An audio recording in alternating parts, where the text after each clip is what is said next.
I'm having a very tough time getting a lot of you to give this series a try, but that's not going to stop me from talking about The Rising. I just want to be home, to be gone from here. But I can't have that. All that's left, the only honorable path for me, is death. Before I betray even more of who I am, death is the way out. If there is no pleasant end to this world, then nothingness will suffice. But if there is a veil beyond this plane, I will find it. If this is the end, I will rage towards it.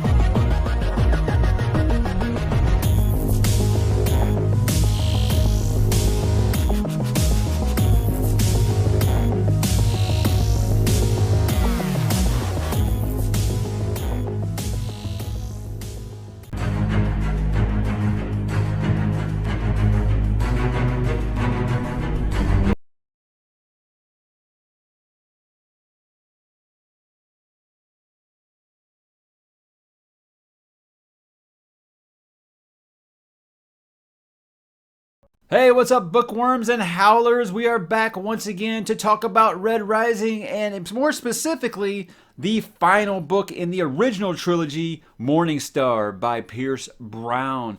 This is a book I actually finished about 4 months ago. I read the whole trilogy kind of back to back to back. It was one of those where I said, I'm going to divide things up. I'm going to read one, read that. Yeah, the first book I was kind of lukewarm on. The second book I said was absolutely incredible, and I stand by that.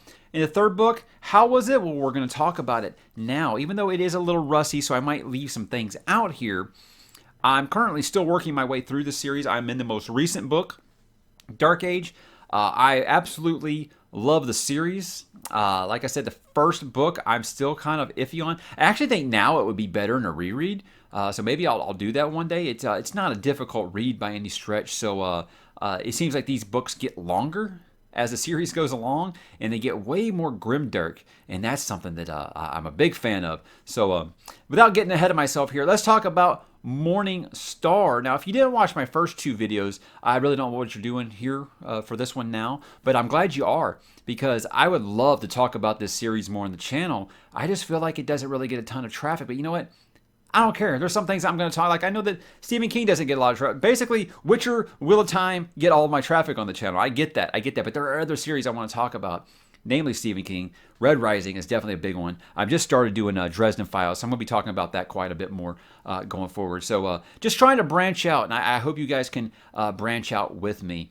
Maybe I'll do a Why You Should Read series on this after I've kind of actually done reviews for the first 5 books, because I am going to do reviews for them, because I really, really do think that this series is very, very underrated.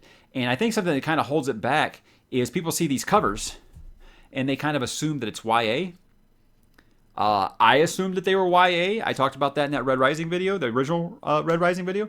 A lot of people assume that they're YA based off of the covers. I know that sounds weird, but yeah, a lot of people saw them and they just think, oh, that looks just like Hunger Games. And I don't think that was a mistake by the publisher. You know, they were probably trying to capitalize off of that, especially since I said my problems with the first book were that it kind of felt Hunger Games in space. But the series definitely is its own thing at this point. I've said it feels very Ender's Game now. I have had a blast with this, and this original trilogy has a really good single story. I'll get into it when I do a review for Iron Gold.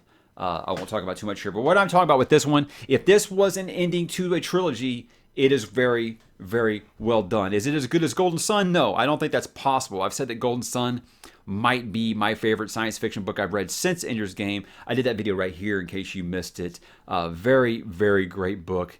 This one picks up, it's been a while since the end of book 2, which had that crazy ending. And, we have our lead, Darrow. He's actually imprisoned at the beginning of this book, and he's been there for quite a while. So, the book kind of kicks off with like a jailbreak, and I love a good jailbreak story, and we're introduced to a character like Holiday, who is actually a mainstay in the series now. So, really, really great way to kind of start it off. Kind of has that lull at the beginning of the second act before things really pick up and go bananas in the third act. Like all these books have, the third acts have just been really, really good. And this is no difference at all. Talk about some of the characters here. my problems with Darrow, the first couple of books, was I said it feels like he never makes a mistake, and he was kind of treading on that Gary Stu kind of thing there. We're kind of like Ender, where Ender like, he just wins. He just always wins. And I said that having this be in first person was always kind of a problem for me, because I feel like when you do first person and then Pierce Brown likes to kind of pull the twists out of nowhere, it's like, well, why wasn't, if we're in his head, why isn't he telling us this is the plan? But this is the first time in the book where it has a big twist, and I didn't see it coming, and it didn't feel forced. It didn't feel Deus Ex Machina, and it deals with what you believe is a major character death, and it was one that was like so gut-wrenching that I was like, I don't care if it's Deus Ex Machina, he needs to fix this, right? But it's pulled off so well in the final heist in the third act of the book. The kind of rivalry between Darrow and Cassius comes to a head in a mostly satisfying way. I think I said in Golden Sun that I felt like I wish that they had dragged out their thing in a different, their kind of the rivalry of their story in kind of a different pacing. But I feel like he corrects it perfectly in this one. And the way that it is between the two of them is really, really good. Same with Roke. Really good ending between Roke and Darrow in this. But without getting really just too much into spoilers, I think it really, I don't say it's like the Return of the Jedi, the series, just because it's the third one in a trilogy here. But it's like where it can't possibly compete with the middle. It can't compete with the Empire Strikes Back of this series.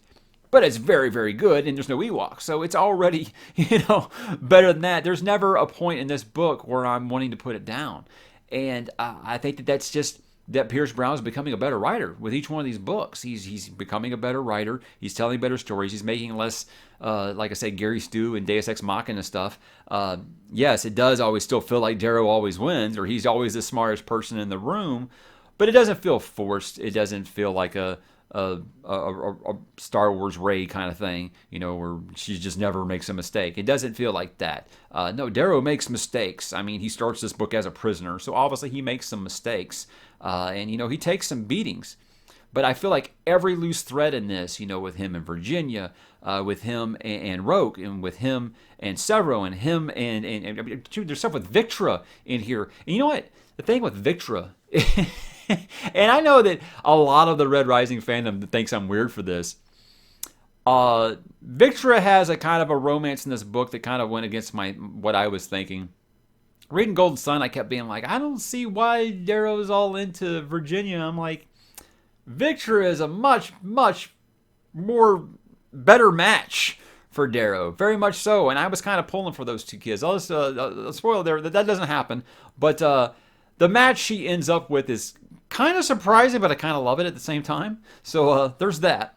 Yeah, all of the big, epic conclusion stuff that you want in a series like this is there in that final act. And you have that Return of the Jedi throne room kind of moment in the end of this book. And it's pulled off wonderfully. And it leaves it really kind of, I mean, it feels like cheating now because I've read the fourth book and I'm reading the fifth book now. It left those threads to where if he didn't continue the series, it wasn't going to end anything. It wasn't going to really frustrate you. But there are enough loose ends in there that could develop into something else, which honestly, there's one that happens in this book that I never thought would come back. And now I'm like, well, yeah, it's blatantly obvious that one will come back. So maybe you'll catch that if you read it. But guys, this trilogy as a whole, I've got to recommend that you read it at like the highest level. A lot of people that liked Hunger Games, I could see them probably being into this. It's kind of a step up. And what I mean by that is this is not YA, but I feel like it's approachable for that audience that's kind of transitioning from YA into like PG-13 fringe rated R territory, because these books get more mature as they go along. I think about the first Red Rising book and then what I'm reading in Dark Age right now, and it doesn't seem like the same series because I don't know if Pierce Brown's just gotten the green light to go a little more R-rated or what, because you have your violence and you have some, bad language in the first book, to whereas in the new one you've got F-bombs every other word and people dying left and right and very, very explicit description like Abercrombie style violence. So yeah, there's that. He feels like he's growing as an author, and I feel like maybe his audience is growing with him. So what I mean by approachable is like say you're someone who was really into Hunger Games, and you've aged a little bit since then. You kind of want to take the next step into something that you think is a little more adult, but you don't want to go from that to like the First Law. I think going to this would be a really good step for you. But I don't want to compare it to Hunger Games because it's so much better. I think my friend who actually got me to read this series said, I told him, okay, sell the series to me. He's like, imagine if Hunger Games had stayed good. And I think that's kind of perfect because, yeah, I can't say the books get better as they go along just because that second book was so good. But I think that his writing has gotten better as it goes along. And that's why I think each book gets longer and longer. The new book is like basically Brandon Sanderson length. And I'm enjoying it just like I did book 4. So spoiler for that ahead of time. But yes, this is a very, very high recommend for me that you read this trilogy because, first of all, I want to talk to you guys about it. So if anybody wants to kind of drop in the comments and tell me what you liked about the trilogy as a whole, please go for it. Try not to drop anything about the sequel trilogy just in case anybody wants to read this that hasn't read that yet. Again, I feel like if you don't really care for the trilogy, I'd probably stop. Don't pick up the sequel trilogy that's going on right now. But I really think that you'll enjoy this if you get past that first book. Because you can go back and watch that first Red Rising review I do right here. I'm not kind to it, and a lot of people got onto me for it. What I said is I felt like it was kind of Lord of the Flies and God, what was it? What did I compare it to? Lord of the Flies and something else, but I was like, it wasn't as good as either of them.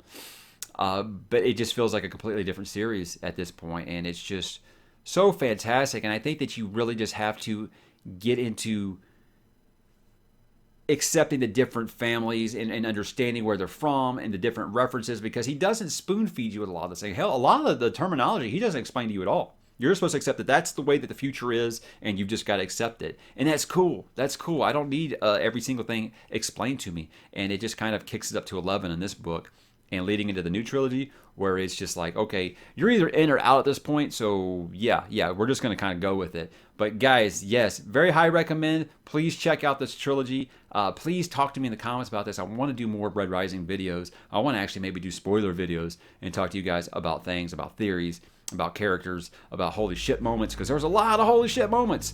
So please go out and pick these up. Support this author, because I think he's going to be a really good one that we're going to see for a while. I kind of right now, I'd love to see him write a Star Wars book, because there was a panel that I watched was him and Jim Butcher talking, and he asked him,